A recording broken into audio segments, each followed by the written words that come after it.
Hi everyone, आज का हमारा टॉपिक है डिस्क्रिप्टिव नेम।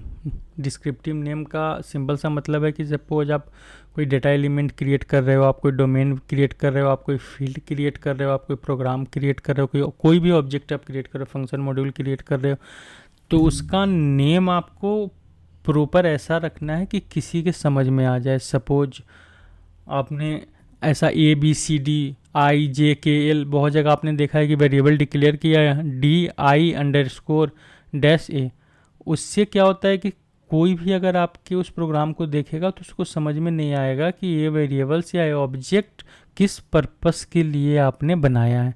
तो यहाँ पे क्या होता है कि एससीपी के अंदर अगर आप कोई भी ऑब्जेक्ट क्रिएट कर रहे हो तो उसका एक हम प्रॉपर नाम देते हैं, जिस प्रॉपर नाम से कोई भी अगर आपके ऑब्जेक्ट को देखेगा तो उसको समझ में आ जाएगा कि ये ऑब्जेक्ट इस पर्पस से बनाया है और इसमें इस टाइप का वैल्यू स्टोर हो रहा है।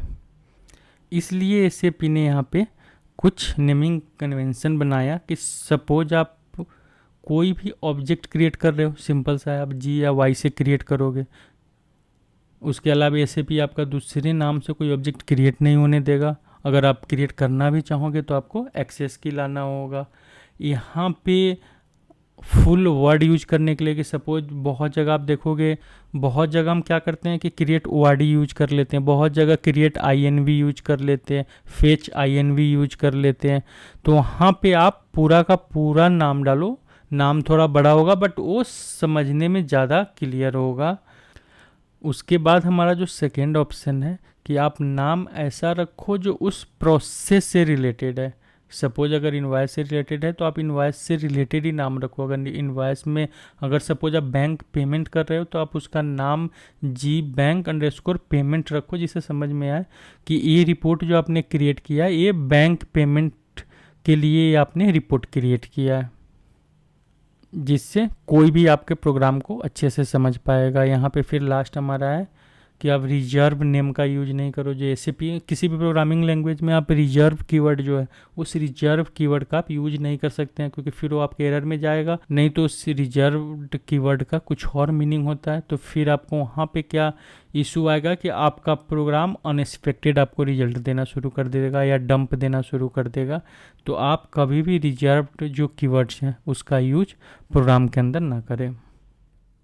अब हम एक एग्जांपल देख लेते हैं डिस्क्रिप्टिव केस का। डिस्क्रिप्टिव केस में क्या मैंने आपको बताया था कि आप एक ऐसा नेम डालते हो जिस नेम से आप समझते हो कि ऑब्जेक्ट किस पर्पस के लिए बनाया गया है। कि सपोज मैं AC38 में जाता हूँ, यहाँ पे मुझे एक रिपोर्ट क्रिएट करना है कि जो सेल्स ऑर्डर से डाटा फेच करे। तो हम यहाँ पे क्या करेंगे, वाई सेल्स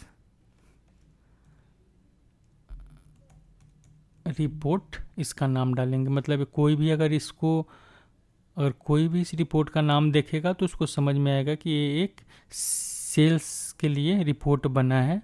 यहाँ पे हम इसको क्रिएट करते हैं। क्रिएट करने के बाद यहाँ पे हम सेल्स रिपोर्ट इसका नाम डालते हैं। इसको एग्जीक्यूटेबल प्रोग्राम रखते हैं हम। इसको हम सेव कर देते हैं। इसको हम सेव करेंगे इस बार अपने पैकेज। मैंने एक पैकेज आपको बताया था YSD सेल्स। मैंने इसको YSD सेल्स में इस ट्रांसपोर्ट रिक्वेस्ट के अंदर इसको हम सेव कर देते हैं। तो यहाँ पे आपको दिख रहा है ये सेल्स रिपोर्ट जो नेम मैंने बनाया है, ये नेम समझ में आ रहा है कि ये सेल्स के पर्पज से बनाया है। अब सपोज यहाँ पे आपको वेरिएबल डिक्लेयर करना है, आपको यहाँ पे VVAK का डेटा लेना है। तो आप इसमें VVAK क्या होता है कि आपके ऑर्डर का हेडर टेबल है। तो आप यहाँ पे क्या नाम डालोगे, सपोज आप डेटा में जाओगे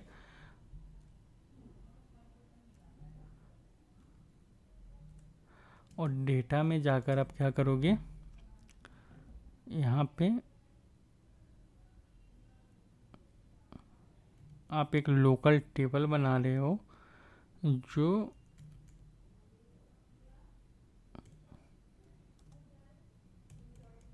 जो सेल्स हेडर के डेटा को स्टोर करेगा। टाइप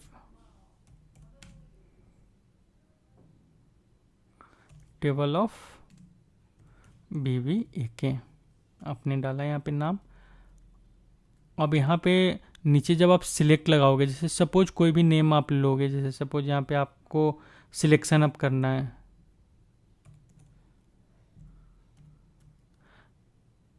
तो यहाँ पे हम क्या करते हैं कि यहाँ पे डेटा सिलेक्ट करने के लिए हम सिलेक्ट स्टेटमेंट लगाते हैं। सिलेक्ट ऑल डेटा निकालने के लिए आप क्या करते हो, यहाँ पे स्टार लगाते हो आप।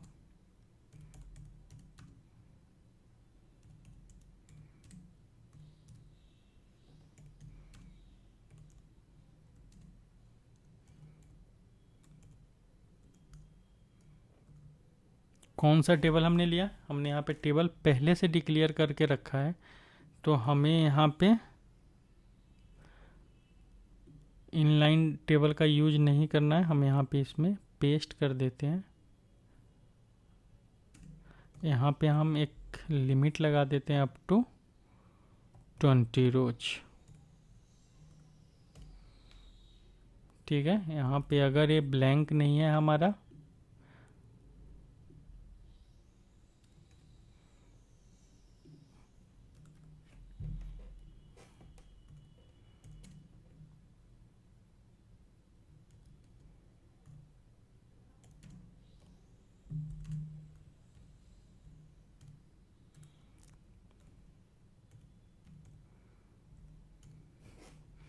हम एक बार यहाँ पे प्रीटी प्रिंटर चला देते हैं, यहाँ पे कोड को फॉर्मेटेड कर लेते हैं। तो यहाँ पे जाकर अब हम इसमें का कोई भी डेटा हम, अब सपोज हमें पहले हम चेक कर लेते हैं कि यहाँ पे डेटा आ भी रहा है कि नहीं आ रहा है।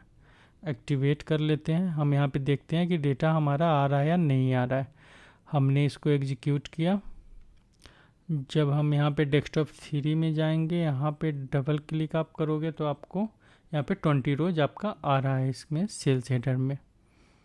तो यहाँ पे सपोज हमें कौन सा फील्ड चाहिए, अगर हमें चाहिए यहाँ पे ऑर्डर नंबर, ये VVLN जो फील्ड है, वेवलन का जो फील्ड है, ये हमारा ऑर्डर नंबर है। तो हम यहाँ पे ऑर्डर नंबर प्रिंट करना चाहते हैं, तो हम यहाँ पे क्या करेंगे, यहाँ से हम डायरेक्ट भी प्रिंट कर सकते हैं, पर यहाँ पे हम डिस्क्रिप्टिव टेस्ट, मतलब कैसे आप किसी कमांड का या कंट्रोल ऑब्जेक्ट का नाम आप एक उससे मिलता जुलता नाम डालना चाहते हो, आप उससे मिलता जुलता नाम डालना चाहते हो जो कोई भी देखे और समझ जाए, हम उसके लिए प्रोग्राम बना रहे हैं। तो हम उस टाइप से ही चलेंगे यहाँ पे। अभी हम यहाँ से बाहर निकलते हैं। अब हम यहाँ पे क्या करते हैं, एक लूप हमारा अभी यहाँ पे चलाते हैं। हम यहाँ पे लूप ऐड करते हैं। क्या कर दिया, अच्छा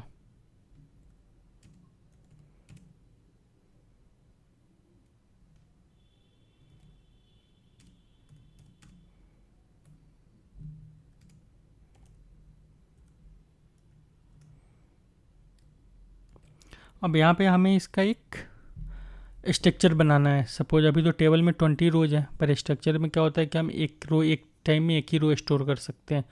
तो हम इसका एक स्ट्रक्चर बनाते हैं कि एक एक रो डेटा इसमें निकल कर हमारा आएगा। तो हमने इसका नाम डाल दिया लोकल स्ट्रक्चर सेल्स ऑर्डर। मतलब है देखकर समझ में आ रहा है कि ये हमारा सेल्स हेडर का डेटा इस स्ट्रक्चर के अंदर, सेल्स हेडर का डेटा इस स्ट्रक्चर के अंदर स्टोर होगा।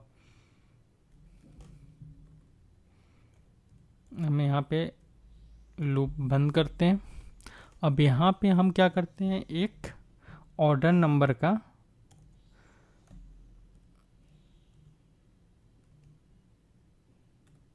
लोकल वेरिएबल लेते हैं।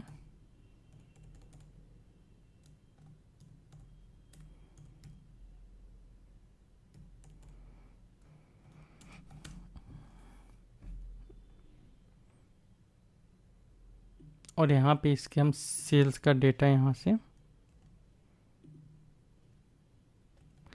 मैंने कौन सा फील्ड बताया था आपको, VVLN वेबलन का फील्ड बताया था, इसको हमने स्टोर किया। मतलब यहाँ पे ऑर्डर नंबर के फील्ड को देखकर आपको समझ में आ रहा है कि इसमें से हम इस टेबल की एक फील्ड का वैल्यू स्टोर कर रहे हैं,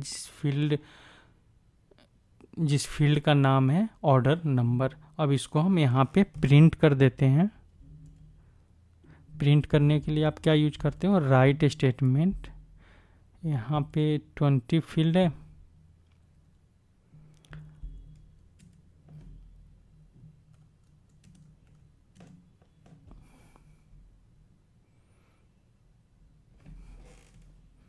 यहाँ से हम LV ऑर्डर नंबर को कॉपी करते हैं, यहाँ पे हम इसको पेस्ट करते हैं। यहाँ से सिंटेक्स देख लेते हैं कि सही है कि कोई एरर है, नहीं है कोई एरर। हम स्टोर का एक्टिवेट एंड एग्जीक्यूट करते हैं और ये यहाँ पे सारा का सारा ऑर्डर नंबर प्रिंट कर दिया। तो सिंपल सा है कि आपको एक मीनिंगफुल नेम रखना है कि कोई भी अगर आपके बाद सपोज आपने कोई डेवलपमेंट किया और कोई भी उस डेवलपमेंट को डिबग कर रहा है, चेक कर रहा है, तो उसको समझ में आए कि आपने जो ये ऑब्जेक्ट बनाया है वो नेम से ही उसके समझ में आएगा कि ये ऑब्जेक्ट किस पर्पज़ के लिए बनाया है। बहुतों को आप देखोगे ऑब्जेक्ट का जो नाम डालते हैं, मतलब सिंपल सा मैं आपको एक एग्जांपल बताता हूँ। डेटा उन्होंने डाला A type dash, B type dash, C type dash. तो इस टाइप से आपको डिक्लेयर नहीं करना है, आपको एक प्रॉपर नेम देना है अपने सारे ऑब्जेक्ट का। ये है हमारा डिस्क्रिप्टिव टेक्स्ट का मेन मतलब।